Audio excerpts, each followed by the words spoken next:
यार एक बात बताओ, अगर तुम होते सीआईए के चीफ, अगर तुम होते आईएसआई के chief, inter service intelligence Pakistan, अगर उसके तुम चीफ होते तो तुम क्या कर रहे होते महफिलों में बैठ के वाह वाह वाह? हाँ यार, ये वो लोग हैं जिनके जॉब प्रोफाइल में लिखा हुआ है देशों को तोड़ना। तो वो कैसे चुपचाप बैठा रह सकता है अगर हिंदुस्तान दिन दुगनी रात चौगनी तरक्की करके आगे बढ़ रहा है? इनका काम है आपको पीछे वापस खींचना। देखो, कॉकरोच जनता पार्टी का प्रोजेक्ट तो इनका फेल हो गया।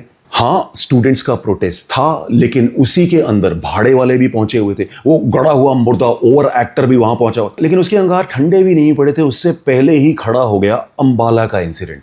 गुरुद्वारे की तरफ जाती हुई सड़क में सिर्फ एक कार है जो संगत को छू के निकल जाती है, और वहां अचानक एक भीड़ जमा हो जाती है उस कार के अंदर बैठे हुए आदमी को बाहर निकाल के उसको टारगेट करने के लिए। कौन है ये आदमी? उस गाड़ी के अंदर जो आदमी बैठा हुआ था वो था एक एंटी खालिस्तानी, एक ऐसा आदमी जो खालिस्तान के खिलाफ आवाज उठाता था। समझ रहे हो मैं क्यों बोल रहा हूं टारगेट कर रहे हैं? देखिए, पिछले 2-3 साल में कुछ तो बदला है। पहले आपको सोशल मीडिया पे आवाजें सुनाई देती थी सिर्फ खालिस्तानियों की, जो यूके और कनाडा से प्राइमरीली आती थी, जो खालिस्तान के फेवर में बोलते थे, जो पाकिस्तान की रटाई हुई लैंग्वेज बोलते थे। लेकिन पिछले करीब 2-2.5 सालों से सैकड़ों ऐसी बुलंद आवाजें आपको सिखों के बीच में से उठती सुनाई दे रही हैं, इस देश के सिखों के बीच में से उठती सुनाई दे रही हैं, जो कहते हैं नहीं, हिंदुस्तान पहले, भारत पहले, मेरा देश पहले। ये पाकिस्तान के फेंके हुए पैसों पे पलने वाले जो भाड़े के टट्टू हैं, इनके पिछवाड़ों पे मारो लात और इनको निकालो सिख संगत से बाहर।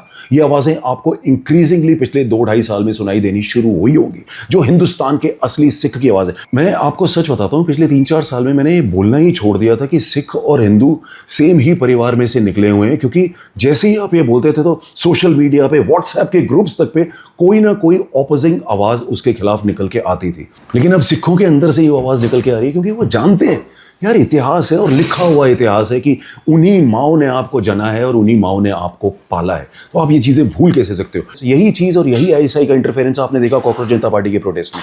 उसमें स्टूडेंट्स थे, मैं मना नहीं करता, लेकिन साथ में वो भी खड़ा था जो फेंके हुए टुकड़ों पे पल रहा है। एक मुर्दा एक्टर ओवर एक्टिंग कर करके जिसने सारी जिंदगी निकाल दी, वो भी अंदर से निकल के हिसाब रखा जाएगा। अबे चुप कर तू। हिंदुस्तान ने क्या नहीं दिया तेरे को और क्या सिला तू वापस दे रहा है हिंदुओं को और हिंदुस्तानियों को? शर्म कर बुढ़े।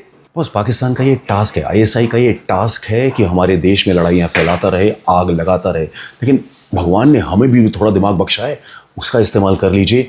इस देश को प्रोग्रेस की तरफ लेके जाइए। जो लोग इसे पीछे खींचना चाहते हैं, घुमा के सटाक करके दीजिए।